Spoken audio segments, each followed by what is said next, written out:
कोई काउंटिंग नहीं की, कोई संख्या का वर्णन नहीं किया कि नासा रोग इतनी संख्या में होते हैं, बस उन्होंने नाम लिख दिया। ठीक है, तो अगर हम काउंट करेंगे तो 10 मिलेगा। ठीक है, और ऐसे कोई काउंटिंग नहीं बताई है, जबकि सुश्रुत ने नासा रोग की संख्या 31 बताई है। ठीक है, भाव प्रकाश और योग रत्नाकर ने 34 बताई है, और वाग्भट और सारंगधर ने 18 बताई है। ये हमने लास्ट क्लास में देखा था। अब देखोगे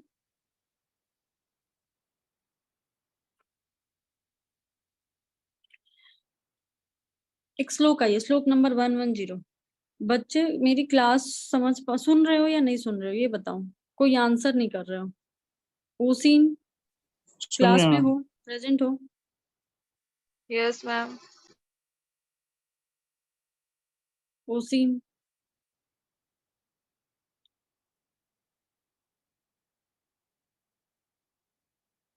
नहीं बताओगे। चलो श्लोक नंबर 110 देख लेते हैं। पारुल देखो, हमने चरक तो मैक्सिमम पोर्शन खत्म कर लिया, चरक चिकित्सा। ठीक है, 26 नंबर चैप्टर चल रहा है, तो या तो तुम रिकॉर्डिंग से पढ़ लो, और जहां पे भी जो भी दिक्कत आती है मुझसे फोन करके पूछ लेना, है ना, या फिर मैसेज में पूछ लो, जैसे भी मन करे वैसे पूछ सकती हो। और जब हम रिवाइज करेंगे लास्ट में, फिर उसमें तुम्हें अच्छे से समझ आ जाएगा। ठीक है, ठीक है मैम, ठीक है मैम। तो जहाँ पे भी जो भी नहीं आ रहा है, कोई दिक्कत लग रहा है, मुझसे फोन करके या मैसेज में पूछ सकती हूँ। ठीक है, ठीक है, ठीक पारुल। है मैम, ठीक है। तो देखोगे श्लोक नंबर 110, यहाँ पे क्या कह रहा है? दुष्ट प्रतिश्याय के लक्षण की बात कर रही है। दुष्ट प्रतिश्याय, है ना, तो सबसे पहले सुश्रुत के दुष्ट प्रतिश्याय देख लो, विमर्श में आई है। श्लोक नंबर 110 में एक विमर्श आई है, सुश्रुत ने दुष्ट प्रतिश्याय का लक्षण क्या बोला है। बहुत इंपॉर्टेंट होता है सुश्रुत का, इसलिए पहले सुश्रुत का देख लो। लिखा हुआ है कि प्रक्लिद्यति पुनर्नासा पुनश्च परिशुष्यति, है ना। प्रक्लिद्यति पुनर्नासा मतलब क्या होता है? बार बार नाक में क्लेद उत्पन्न होता है और बार बार सूख जाता है। मुहुराना ही आते चापी मुहु ब्रिब्रियते, बार बार नासा स्राव भी होता है, और बार बार अनाह, अनाह का मतलब या तो स्टॉप नेजल ब्लॉकेज की बात कर रहा है, और मुंह विब्रियते का मतलब बार बार स्राव होता है ना। अनाह का मतलब ब्लॉकेज हो जाना, और विब्रियते का मतलब एक बार स्राव होना। ये दोनों चीजें होती रहती हैं। निश्वासो उच्छ्वास दौर्गंध्यम, निश्वास और उच्छ्वास ब्रीदिंग में, मतलब इंस्पिरेशन और एक्सपिरेशन दोनों में प्रॉब्लम होती है। और दौर्गंध्य, दौर्गंध्य होता है। सबसे इंपॉर्टेंट जो सुश्रुत में पूछी जाती है दुष्ट प्रतिशय में, देखोगे लास्ट में निश्वास उच्छ्वास दौर्गंध्यम गंधान न वेत्ति च, गंधान न वेत्ति च, गोल कर लोगे, राउंड कर लोगे, गंधान न वेत्ति च, सुश्रुत ने दुष्ट प्रतिश्याय के लिए बोला है, मतलब गंध नहीं आता है। गंधान न वेत्ति च, पेशेंट का नेजल ब्लॉकेज रहेगा पूरा, उसको श्वास लेने में दिक्कत हो रही है, तो क्या होगा? गंध भी नहीं मालूम चलेगा। तो गंधान न वेत्ति च, और एवं दुष्ट प्रतिश्याय जानियात कृच्छ साध्य होता है। दो चीजें याद रखोगे सुश्रुत के दुष्ट प्रतिश्याय में, एक तो गंधान न वेति च, गंध नहीं आता है, दूसरा कृच्छ साध्य होता है ये। अब हमने सुश्रुत का देख लिया, चरक का देखोगे दुष्ट प्रतिश्याय। चरक क्या कहते हैं? चरक भी यही कहते हैं। इन्होंने थोड़ा निदान बोल दिया कि रोध अभिघात, है ना, अभिघात का मतलब चोट वोट लग जाना, या फिर अवशोष स्राव पाके, या तो फिर नाक से शोष हो रहा है या पाक हो रहा है ना, जिसकी वजह से क्या हो रहा है? न वेत्ति गंधम, गंध नहीं आता है। दोनों का मतलब एक ही है, पर गंधान न वेत्ति सुश्रुत ने बोला है, न वेत्ति गंधम चरक ने बोला है। और क्या कह रहा है? दुर्गंधी च आस्य बहुसा प्रकोपी, बहुत दुर्गंध होता है, ठीक है, और बार बार प्रकोप होता है, बहुसा प्रकोपी, बार बार प्रकोप होता है, इसी को हम दुष्ट प्रतिश्याय कहते हैं। तो सबसे पहले सुश्रुत का याद करोगे, दुष्ट प्रतिश्याय की बात अगर कर रहे हैं तो सबसे पहले सुश्रुत का याद करोगे। सुश्रुत ने क्या बोला है? गंधान न वेत्ति च, और ये कृच्छ साध्य होता है, ठीक है। जबकि चरक ने क्या बोला है? न वेत्ति गंधम और बहुसो प्रकोपी, बार बार प्रकोप होता है, ठीक हो जाता है फिर प्रकोप हो जाता है, और ये क्या? इसी को हम दुष्ट प्रतिश्याय कहते हैं, ठीक है। श्लोक नंबर 110, श्लोक नंबर 111 देखोगे, 111 यहाँ पे छवथु के लक्षण की बात की गई है ना। छवथु देखोगे, सबसे पहले सुश्रुत के छवथु के क्या लक्षण बोले गए? श्लोक विमर्श में देख लो। सबसे पहले छवथु का विमर्श में देख लो, सुश्रुत ने क्या बोला। सुश्रुत का ज्यादा इंपॉर्टेंट होता है, इसलिए मैं पहले सुश्रुत का बता रही हूँ। देखोगे लिखा हुआ है कि घ्राणाश्रिते मर्माणी, मतलब छवथु रोग में मर्म की दृष्टि होती है। और कौन से मर्म की? जो घ्राणाश्रित है, नाक में आश्रित जो मर्म है उसमें दृष्टि होती है ना। नाक में आश्रित जो मर्म है उसमें दृष्टि हो जाती है। यस्य अनिलो नासिकया निरेति, और जब मर्म की दृष्टि हो जाएगी तो क्या होगा? वहां पे वात का प्रकोप होगा, है ना। देन क्या कह रहा है? कफानुयात तो बहुसो सा शब्द, वायु कफ को भी मिला लेता है अपने साथ, वात के साथ कफ भी मिक्स हो जाता है और दोनों मिलके कफानुयातो, मतलब वात भी और कफ भी, बहुसा सा शब्द, शब्द करते हुए क्या करते हैं? छींक। छवथु का मतलब छींक आना, देखते हो जब छींक आता है तो बहुत शब्द के साथ होता है। तो इस छवथु में क्या उन्होंने बोला है? दोष याद रखोगे। पहली चीज दोष याद रखोगे, सुश्रुत के छवथु में वात और कफ की प्रधानता होती है, वात और कफ दोष की दृष्टि बताइए। दूसरा इसमें मर्म की दृष्टि होती है। सुश्रुत के छवथु में दो चीजें हाईलाइट करोगे, एक तो वात और कफ रोग है, छवथु वात और कफ की दृष्टि होती है। दूसरा इसमें मर्म स्थान में अभिघात लग जाता है या चोट पहुंचती है, मर्म दृष्टि हो जाती है। ठीक है, अब इसी में देखोगे लास्ट लाइन, विमर्श की लास्ट लाइन देखोगे, नासा परिशोष के लक्षण बताए गए हैं। नासा परिशोष, इसमें देखो कि क्या कह रहा है कि यहाँ पे शोष हो रहा है। नासा परिशोष का मतलब शोष हो जा रहा है, सूख जा रहा है। तो सुखाने के लिए कौन कौन से फैक्टर रिस्पॉन्सिबल होते हैं? यहाँ पे लिखा हुआ है नासा परिशोष घ्राणाश्रित श्लेष्माणी मारुतेन पित्तन, मतलब तीनों दोष, नाक में जो आश्रित दोष हैं, और कौन से दोष? कफ, पित्त और वात, तीनों दोष जब गाढ़ हो जाते हैं, मतलब जब एक जगह इकट्ठा हो जाते हैं और सूख जाते हैं, जिससे क्या होता है? उच्छ्वास उच्छ्वासती ऊर्ध्व और अधः, मतलब इंस्पिरेशन और एक्सपिरेशन, ऊर्ध्व और अधः दोनों श्वास लेने में दिक्कत होती है और एक रिच्छ साध्य होता है। तो सुश्रुत के छवथु में दो चीजें हाईलाइट करोगे, पहला कि ये वात और कफ प्रधान व्याधि है, और दूसरा इसमें मर्म की दृष्टि होती है छवथु में। ठीक है, सोच में क्या याद रखोगे? इनमें वायु पित्त कफ तीनों दोष की दृष्टि हो रही है, और यहाँ पे भी क्या हो रहा है? सोच पहले क्या हो रहा है? ये तीनों प्रकोपित होकर दोष को बढ़ा देंगे और बाद में उसको सुखा देंगे। जैसे ही वो ड्राई फॉर्म में आ जाएगा तो क्या होगा? नाक में नेजल ब्लॉकेज क्रिएट करेगा और फिर श्वास लेने में दिक्कत होने लगेगी। तो यहाँ पे तीनों दोष का प्रकोप होता है नासा परिशोष में। ठीक है, अब देखोगे चरक का देख लेते हैं, श्लोक नंबर 111। छवथु के लक्षण क्या कह रहा है? संप्रिस्य मर्मानिल मर्माण्य अनिलस्तु। ठीक है, मतलब संप्रिस्य मर्माण्य अनिलस्तु मूर्धनि विस्पक पथ्य स छवथु करोति, मतलब क्या कह रहा है कि मूर्धनि, मूर्धनि का मतलब क्या होता है? सिर, है ना, मूर्धा का मतलब सिर होता है। तो सिर में स्थित वायु जब प्रकोपित हो जाता है तो क्या करता है? वो नासागत मर्म को भी दूषित कर देता है ना। सिर क्या है? सबसे प्रधान मर्म होता है, पढ़ा था हमने। प्रधान मर्म कौन कौन से होते हैं? जल्दी से बताओगे। सिर हृदय बस्ती। प्रधान मर्म कौन कौन से होते हैं? जल्दी से बताओगे। मैम सिर हृदय बस्ती।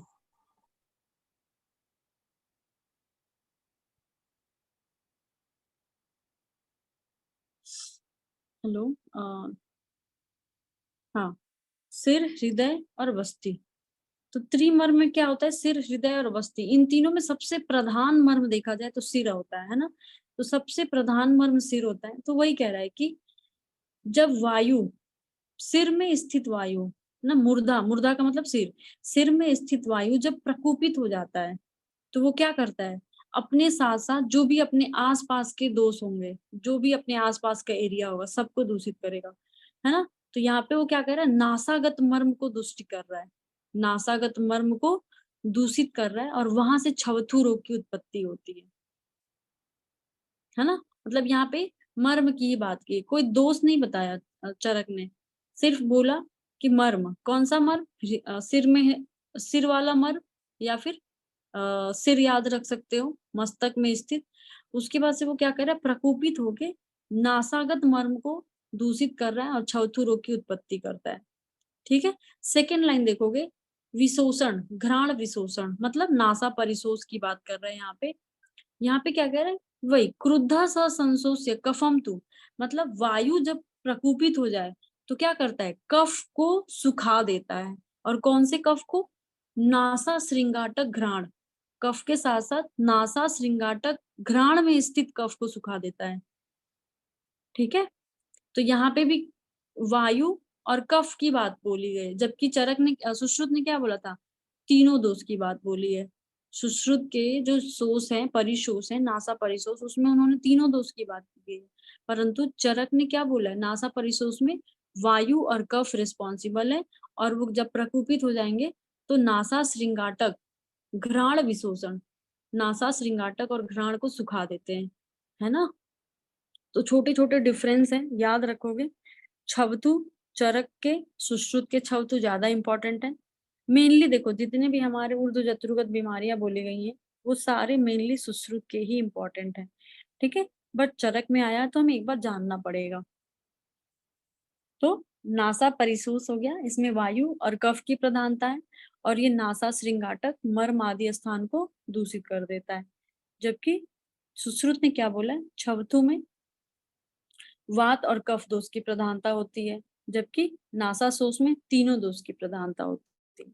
यहाँ तक क्लियर है बच्चे, आगे बढ़े। देखो नासा प्रतिनाह की बात की गई है। सबसे पहले दोष याद करोगे, जितने भी यहाँ पे नासा रोग दिए गए हैं सबके दोष याद करोगे। नासा प्रतिनाह, नासा प्रतिनाह में कौन सा दोष देखोगे, उच्छ्वास मार्ग तु कफम सवातम, मतलब वात और कफ की प्रधानता होती है। वात और कफ प्रकोपित होके क्या करते हैं, उच्छ्वास मार्ग को अवरोधित करते हैं।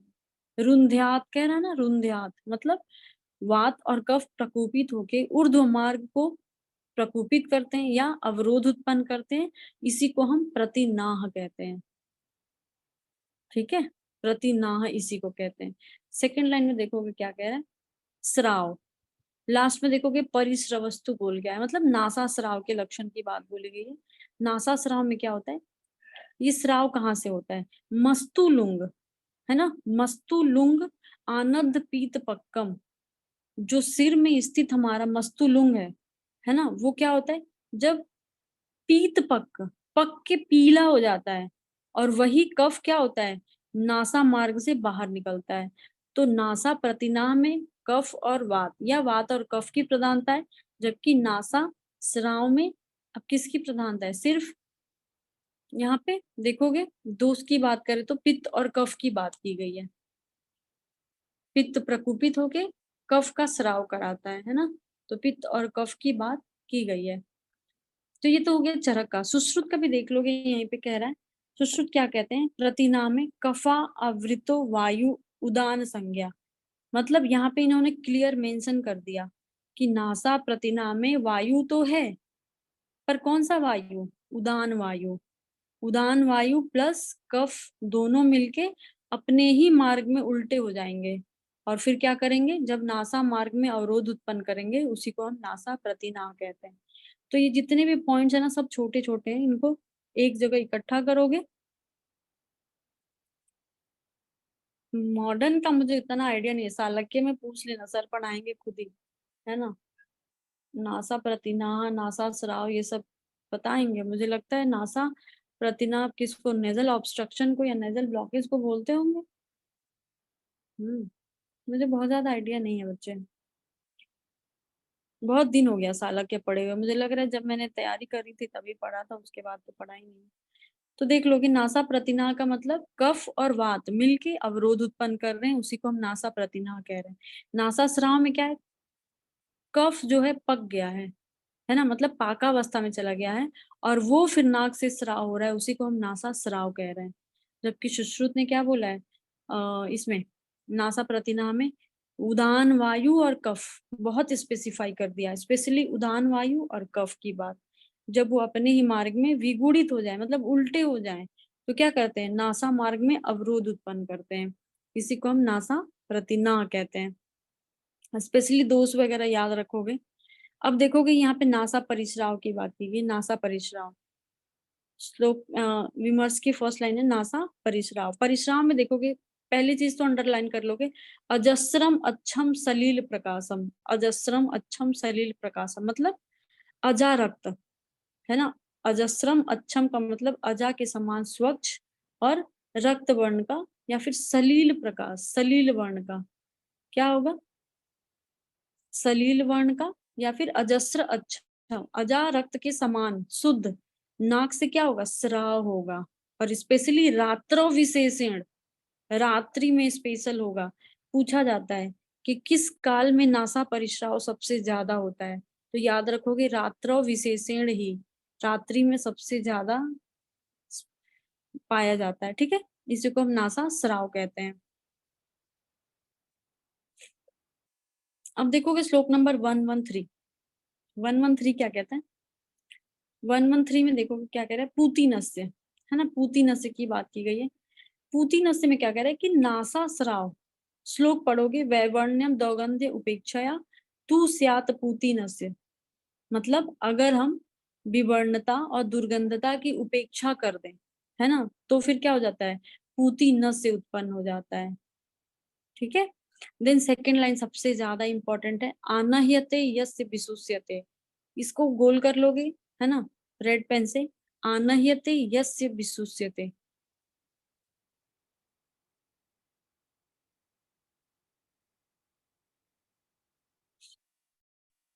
है ना। तो देखोगे पूती नस्य में क्या कह रहा है कि यहाँ पे विवर्णता और दुर्गंधता, अगर पहले से मान लो नासा कोई नासा रोग हुआ है जिसमें दुर्गंध और विवर्णता दोनों हो गई है, और हम उसका कोई ट्रीटमेंट नहीं ले रहे, उपेक्षा कर दी है, तो क्या होगा, बाद में उसमें शोथ उत्पन्न हो जाएगा, है ना, और जो पेशेंट होगा उसको भ्रम होने लगेगा। ठीक है, सेकेंड लाइन बहुत इंपॉर्टेंट है, आनह्यते यस्य विशुष्यते, आनह्यते यस्य विशुष्यते प्रक्लिद्यते धूप्यति च अपि नासा, आनह्यते यस्य विशुष्यते च प्रक्लिद्यते धूप्यति च अपि नासा, मतलब यहाँ पे क्या कह रहा है कि अगर अनाह्यते का मतलब आना, सुष्यते का मतलब शोष, प्रक्लिद्यते का मतलब क्लेद जैसा कुछ नाक में प्रतीत होता है, तो इस प्रकार की जो फीलिंग है उसको हम क्या कहते हैं, है ना, ये सब नासा रोग के अंतर्गत ही बोला गया है, इसी को हम पीनस रोग नाम दिया गया है। ठीक है, और ये मेनली होता है किससे, देखोगे थर्ड लाइन में, एक लाइन और अंडरलाइन कर लोगे, थर्ड लाइन में, न वेत्ति यो गंध रस, न वेत्ति यो गंध रस, मतलब गंध के साथ साथ अब रस भी नहीं मालूम पड़ रहा है।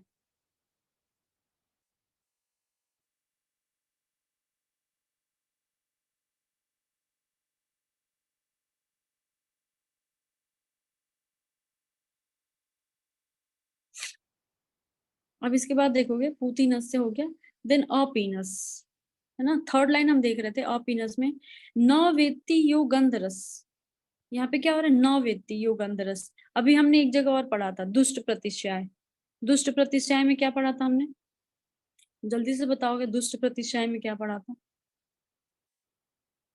यश न वेति गंधम, दुष्ट प्रतिश्याय में भी इससे मिलते जुलते लक्षण थे श्लोक में ही। यश न वेति गंधम,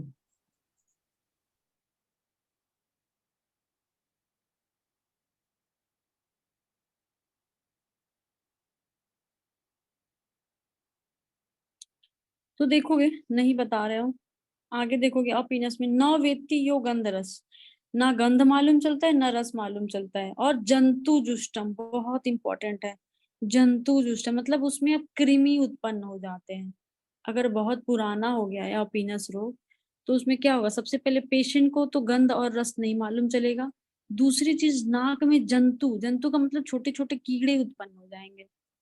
ठीक है,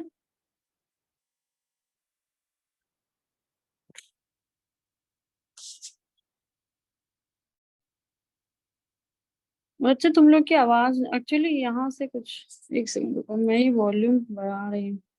हाँ बोलो, अब बोलो।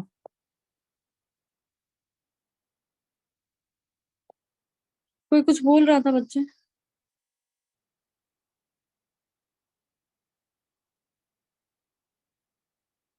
हाँ मैम वो दुष्प्रतिशाय का बात बोल रहे थे, हाँ दुष्ट प्रतिश्याय में क्या लक्षण मिल रहे थे, यश न वेति गंधम। हाँ, और यहाँ पे देखोगे सिर्फ यहाँ पे गंध के साथ साथ रस की भी बात की गई है। न वेत्ति यो गंध रस, है ना, जंतु जुष्टम। अब यहाँ पे जंतु भी मतलब छोटे छोटे कृमि उत्पन्न हो जाते हैं यहाँ पे, ठीक है। अपीनस रोग में जंतु उत्पन्न होने की बात की गई है, थोड़ा याद रखोगे इसको। चरक ने अपीनस में छोटे छोटे जंतु उत्पन्न होने की बात की गई है, की है। और गंध के साथ साथ रस भी नहीं मालूम चलता है पेशेंट को, ठीक है।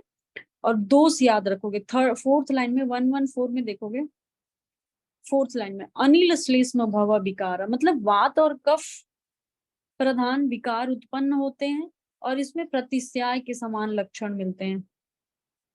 तो पूतिनस्य और अपीनस दोनों याद रखोगे, दोष याद रखोगे, छोटे छोटे लक्षण दिए हुए एक एक दो दो शब्द के, वो याद रखोगे। जंतु किसमें उत्पन्न हो रहे हैं? अपीनस रोग में। वात और कफ प्रधान व्याधि है, प्रतिश्याय के समान लक्षण मिलते हैं, ठीक है। गंध और रस दोनों ही नहीं मालूम चलता है, ठीक है। नासापाक देखोगे, श्लोक नंबर 115, नासापाक।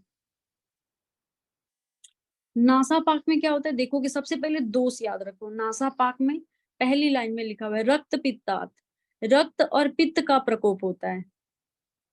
नासापाक में रक्त और पित्त का प्रकोप होता है, ठीक है। नासिका शोष में देखोगे त्रिदोष, वायु पित्त और कफ, तीनों दोष। यहाँ पे कोई स्पेसिफिक दोष की बात नहीं की है, बस बोल दिया कि प्रदूष्य कुर्वन्ति नासा स्वयथु मलास, मतलब तीनों दोष ही क्या करते हैं? नासा शोथ को उत्पन्न करते हैं। तो वहीं लिख लोगे, नासिका शोथ के पास त्रिदोष लिख लोगे, नासिका पाक के पास रक्त और पित्त लिख लोगे।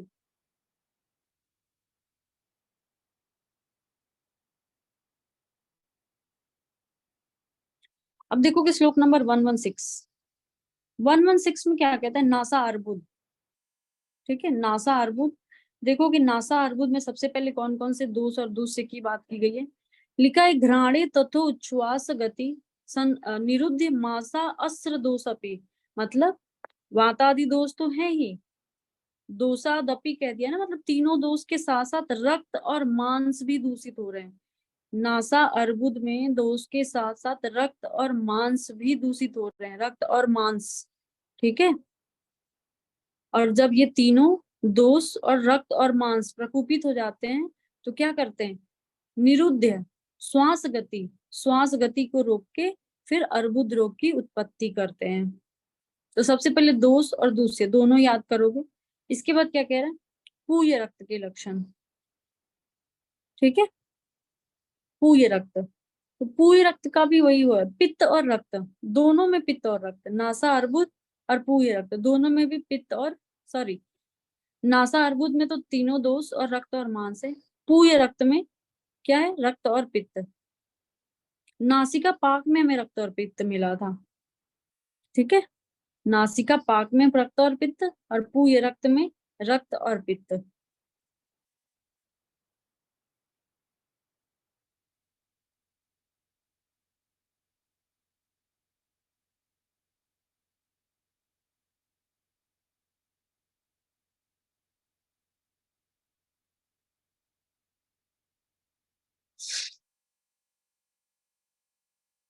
अब देखोगे यहाँ पे नासा अरुंसी की बात लास्ट है, नासा अरुंसी, है ना। श्लोक नंबर 117 देखोगे, नासा अरुंसी। नासा अरुंसी में क्या कह रहा है? दोष देखोगे क्या है? पित्त के साथ कुपित हुआ वायु, मतलब नासा अरुंसी में कुर्यात सपित्त पवन, वात और पित्त है, ठीक है। और ये क्या कर रहे हैं? दूषित होके अरुंसी सपाकवंती, छोटी छोटी अरुंसी मतलब फुंसिया, जिनको हम छोटे छोटे स्मॉल बॉयल्स बोलते हैं, नाक में छोटे छोटे बॉयल्स उत्पन्न कर रहे हैं और जिसमें क्या हो रहा है? पाक हो जा रहा है। पाक किसकी वजह से हो रहा है? पित्त की वजह से पाक हो जा रहा है, उसी को हम नासा अरुंसी कह रहे हैं, है ना। तो नासा अरुंसी में क्या होता है? पित्त के साथ कुपित हुआ वायु छोटी छोटी अरुंसियों को उत्पन्न कर रहा है, जिसमें क्या हो रहा है? पाक हो जा रहा है, ठीक है। नासादीप्त याद करोगे, सबसे पहले सुश्रुत का नासादीप्त का लक्षण याद करोगे। देखोगे विमर्श के 2 4 छठी लाइन, 7वीं लाइन में देखोगे, विमर्श की 7वीं लाइन में देखोगे सुश्रुत ने प्रदीप्त इसके लिए, नासा प्रदीप्त के लिए क्या श्लोक बोला है। ये बहुत इंपॉर्टेंट होता है, सबसे पहले सुश्रुत का याद करो। बोला है घ्राणे भृशम दाह समन्वितम तो बिनी सरेत धूमा इव वायु, है ना। घ्राण में स्थित क्या होता है, जब दोष प्रकोपित हो जाते हैं तो क्या होता है, उसमें दाह उत्पन्न करता है, और दाह के साथ साथ क्या होता है, धूम इवे वायु, ऐसा लगता है कि नाक से धुआं निकल रहा है ना। देन नासा प्रदीप्तेन, इसी को हम नासा प्रदीप्त कहते हैं। तो चरक सुश्रुत का देख लिया, अब चरक का देखो कि चरक क्या कहते हैं, नासा प्रदीप्तेन नरस्य यस्य दीप्तम न तो रोग मुदाहरन्ति। यहाँ पे भी वही है कि प्रदीप्त में पेशेंट को ऐसा फील होता है कि नाक से धुआं निकल रहा है, नाक में जलन हो रहा है ना, या जल जल रहा है, ऐसा उसको फील होता है। ठीक है, नासा प्रदीप्त में सुश्रुत ने भी बोला है कि नाक से क्या होता है, गरम गरम धुएं के समान वायु निकलती है, और क्या होता है यहाँ पे, दाह, भृशम दाह, बहुत अत्यधिक दाह उत्पन्न हो जाता है। जबकि चरक में क्या बोला है, सिर्फ यहाँ पे नासा प्रदीप्तेन नरस्य यस्य दीप्तम, दीप्त करने के लिए बोले हैं। क्या आपको दीप्त में क्या होता है, नासा प्रदीप्तेन, ऐसा प्रतीत होता है कि नाक से आग निकल रही है, जलन हो रहा है, गर्म धुआं निकल रहा है, इसी को हम नासा प्रदीप्त कहते हैं। तो ये हो गया हमारा नासा रोग अकॉर्डिंग टू सुश्रुत। थोड़े बहुत हमने सुश्रुत के भी देखे, पर नाम तुम लोग सुनाओ मुझे, सबसे पहले तो मैं नाम सुनूंगी नासा रोग के, ठीक है। और इसके बाद तुम लोग थोड़े सुश्रुत के भी श्लोक याद कर लो, लक्षण वगैरह, दो सबसे ज्यादा इंपॉर्टेंट है, और अगर किसी एक पर्टिकुलर चीज को लेके बोला गया है ना, उसको याद करोगे लक्षण, ठीक है।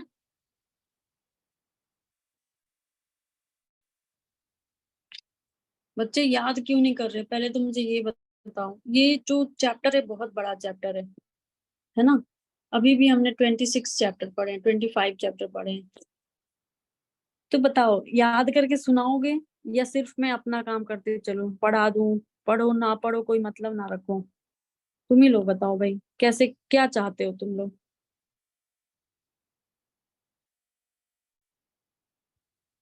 जल्दी से बताओ।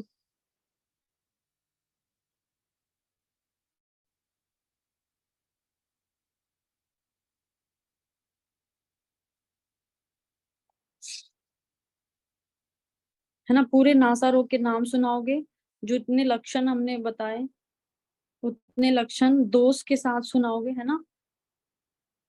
नहीं तो फिर मैं एक ही काम करूंगी, मैं बहुत दिन से देख रही हूँ तुम लोग कुछ सुना नहीं रहे हो, फिर मेरा एक ही काम होगा कि अगर मैं बोल रही हूँ आप मेरी बात की वैल्यू नहीं दे रहे हैं, है ना। कोई अगर जेन्युइन रीजन है, समझ आता है कि चलो आपकी ड्यूटी लग रही है, नाइट ड्यूटी कर रहे हो, है ना, हॉस्पिटल कर रहे हो, वो एक अलग की बात होती है। पर अगर आप कुछ नहीं कर रहे, फिर भी आप नहीं पढ़ नहीं याद कर रहे हो, तो या तो मैं क्लास से निकाल दूं, फिर उस दिन क्लास ना करने दूं, नेक्स्ट डे का पनिशमेंट दे दूं, है ना, और या तो फिर मैं अपना पढ़ाते चलूं और आप लोगों से ना पूछूं। दो ही चीज हो सकती है, ठीक है। मैं आपको अभी इस चैप्टर की पूरी पीडीएफ भेज दे रही हूँ, और आप मुझे नासा रोग सुनाएंगे। देन इसके बाद सिरो रोग है, मुख रोग है।